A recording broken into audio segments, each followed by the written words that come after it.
เราก้าวบอกเขามากินนะฮะไอ้ดักมะขามนะโอเค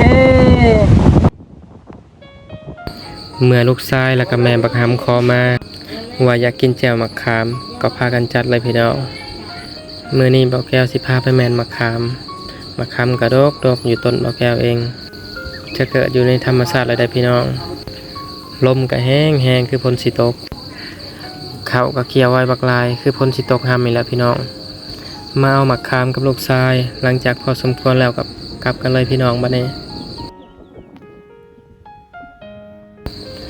ธรรมชาติอยู่หน้าบ่าวแก้วยามในก็งามเลยพี่น้อง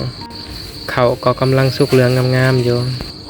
ช่วงนี้ก็เป็นช่วงฤดูเกี่ยวข้าวเกี่ยวน้ำบ่าวแก้วก็บ่ค่อยมีเวลาลงคลิปให้เบิ่งปานใดหลังจากได้มะขามมาแล้วนี่เลยทุกคนที่เด็ดที่ขาดบ่ได้ก็คือผักขะแยงที่ต้องกินคู่กันบอกเลยถ้าหากว่าใครเคยกินแซ่บๆพี่น้องหอมๆเข้ากันมาได้ทุกคนเด้อนี่เดี๋ยวมาแดกตวง